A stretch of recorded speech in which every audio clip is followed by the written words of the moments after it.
പ്രഭാഷകൻ അധ്യായം 31. സമ്പത്തിൻ്റെ വിനിയോഗം.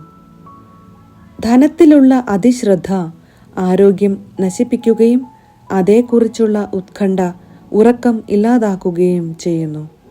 ഉത്കണ്ഠ ഉറക്കത്തെ തടസ്സപ്പെടുത്തുകയും കഠിനരോഗം നിദ്രയെ ഇല്ലാതാക്കുകയും ചെയ്യുന്നു. ധനികൻ പണം കുന്നുകൂട്ടാൻ അധ്വാനിക്കുന്നു. വിശ്രമവേളയിൽ അവൻ സുഖഭോഗങ്ങളിൽ മുഴുകുന്നു.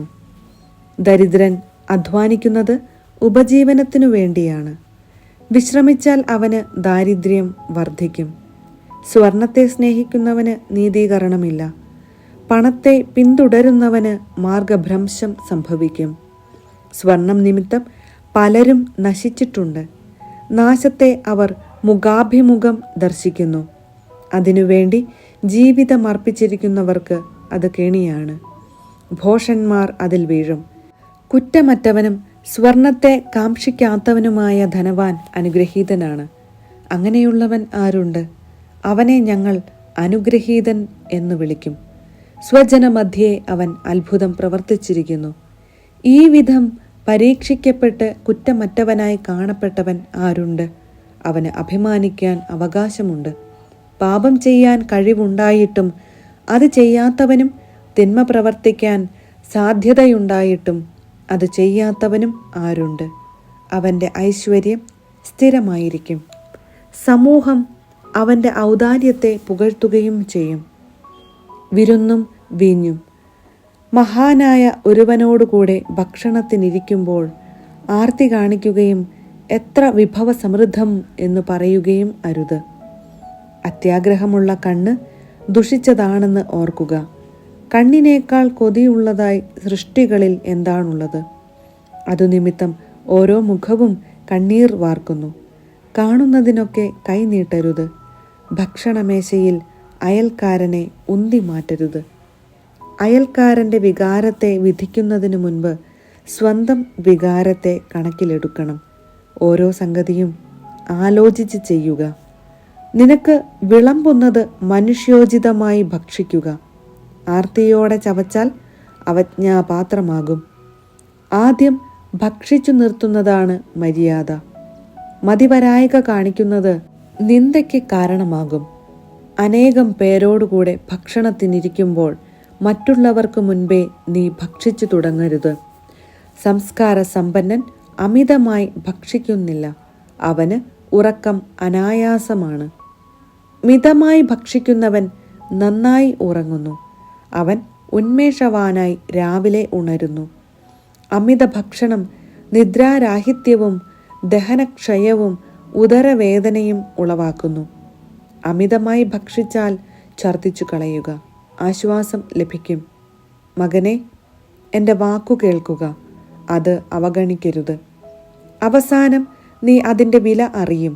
ഏത് ജോലിയും ഉത്സാഹപൂർവം ചെയ്യുക. നിന്നെ രോഗം ബാധിക്കുകയില്ല. ഭക്ഷണം നിർലോഭം നൽകുന്നവനെ എല്ലാവരും പുകഴ്ത്തും. അവൻ്റെ ഔദാര്യത്തെക്കുറിച്ചുള്ള അവരുടെ പ്രശംസ വിശ്വസനീയമാണ്. ഭക്ഷണം നൽകുന്നതിൽ പിശുക്കു കാണിക്കുന്നവനെ ആളുകൾ പഴിക്കും. അവൻ്റെ അല്പത്വത്തെക്കുറിച്ചുള്ള അവരുടെ പരാതി സത്യമാണ്. വീഞ്ഞു കുടിച്ച് ധീരത പ്രകടിപ്പിക്കാൻ ശ്രമിക്കേണ്ട. വീഞ്ഞ് അനേകരെ നശിപ്പിച്ചിട്ടുണ്ട്. ഉരുക്കിൻ്റെ പദം ചൂളയിൽ തെളിയുന്നു. അഹങ്കാരികളുടെ കലഹത്തിൽ വീഞ്ഞ് ഹൃദയങ്ങളെ ശോധന ചെയ്യുന്നു. മിതമായി കുടിച്ചാൽ വീഞ്ഞ് മനുഷ്യന് ജീവൻ പോലെയാണ്. വീഞ്ഞു കുടിക്കാത്തവന് എന്ത് ജീവിതം? അത് മനുഷ്യൻ്റെ സന്തോഷത്തിന് സൃഷ്ടിച്ചിട്ടുള്ളതാണ്. ഉചിതമായ സമയത്ത് മിതമായി കുടിച്ചാൽ വീഞ്ഞ് ഹൃദയത്തിന് സന്തോഷവും ആത്മാവിന് ആനന്ദവുമാണ്. അമിതമായാൽ വീഞ്ഞ് ഇടർച്ചയും പ്രലോഭനവും ഉണ്ടാക്കുന്ന തിക്താനുഭവമാണ്. ഉന്മത്തത വിഡ്ഢിയെ കോപിപ്പിച്ച് നാശത്തിലെത്തിക്കുന്നു. അത് അവൻ്റെ ശക്തി കെടുത്തി മുറിവ് വർദ്ധിപ്പിക്കുന്നു. വീഞ്ഞു സത്കാരവേളയിൽ അയൽക്കാരനെ ശാസിക്കരുത്. ആഹ്ലാദ പ്രകടനങ്ങളിൽ അവനെ നിന്ദിക്കുകയും ചെയ്യരുത്. അവനെ ശകാരിക്കുകയോ നിർബന്ധിക്കുകയോ അരുത്. പ്രഭാഷകൻ അധ്യായം 32. വിരുന്നിൽ നീ മുഖ്യാതിഥി ആണെങ്കിൽ കേമത്തം നടിക്കാതെ അവരിൽ ഒരുവനെ പോലെ പെരുമാറുക. അവരുടെ കാര്യങ്ങൾ അന്വേഷിച്ചിട്ടേ നീ ഇരിക്കാവൂ. കർത്തവ്യം നിർവഹിച്ചതിനു ശേഷം സ്വസ്ഥാനത്തിരുന്ന് അവരോടൊത്ത് ആഹ്ലാദിക്കുക. നിന്റെ സമർത്ഥമായ നേതൃത്വത്തിന് അവർ നിന്നെ അഭിനന്ദിക്കും. നിങ്ങളിൽ പ്രായം കൂടിയവർ സംസാരിക്കട്ടെ, അതാണ് യുക്തം. ശരിയായ അറിവോടുകൂടി സംസാരിക്കുക, എന്നാൽ സംഗീതത്തിന് തടസ്സമാകരുത്. വിനോദ പരിപാടികൾക്കിടയിൽ സംസാരിച്ചു കൊണ്ടിരിക്കരുത്. അനവസരത്തിൽ സാമർഥ്യം പ്രകടിപ്പിക്കരുത്. വീഞ്ഞു സത്കാരത്തിലെ സംഗീതം സ്വർണത്തിൽ പതിച്ച മാണിക്യം പോലെയാണ്. വീഞ്ഞു സത്കാരവേളയിലെ ശ്രുതിമധുരമായ സംഗീതം സ്വർണാഭരണത്തിലെ മരതക മുദ്രയാണ്. യുവാവെ, ആവശ്യം വന്നാലേ സംസാരിക്കാവൂ. അതും ഒന്നിലേറെ തവണ നിർബന്ധിച്ചാൽ മാത്രം. ഒതുക്കി പറയുക. കുറഞ്ഞ വാക്കുകളിൽ വളരെ കാര്യങ്ങൾ ഉൾക്കൊള്ളിക്കുക. അറിവുള്ളവനും എന്നാൽ മിതഭാഷിയും ആയിരിക്കുക. മഹാന്മാരോട് ഇടപെടുമ്പോൾ തുല്യത ഭാവിക്കരുത്. മറ്റുള്ളവർ സംസാരിക്കുമ്പോൾ പുലമ്പിക്കൊണ്ടിരിക്കുകയുമരുത്. ഇടിക്ക് മുൻപേ മിന്നൽ കാണുന്നതുപോലെ വിനയശീലന്റെ മുൻപിൽ കീർത്തി പരക്കുന്നു. തക്ക സമയത്ത് പോവുക. അവസാനത്തവനാകാൻ ആകരുത്. വേഗം വീട്ടിൽ പോവുക. തങ്ങി നിൽക്കരുത്. അവിടെ ചെന്ന് ഇഷ്ടാനുസരണം സന്തോഷിക്കുക. എന്നാൽ അഹങ്കാരപൂർവം സംസാരിച്ച് പാപം ചെയ്യരുത്. തൻ്റെ ദാനങ്ങൾ കൊണ്ട് നിന്നെ സംതൃപ്തനാക്കിയ നിന്റെ സ്രഷ്ടാവിനെ ഇക്കാര്യത്തിനു വേണ്ടി സ്തുതിക്കുക. ദൈവഭക്തി. കർത്താവിനെ ഭയപ്പെടുന്നവൻ അവിടുത്തെ ശാസനം സ്വീകരിക്കുന്നു.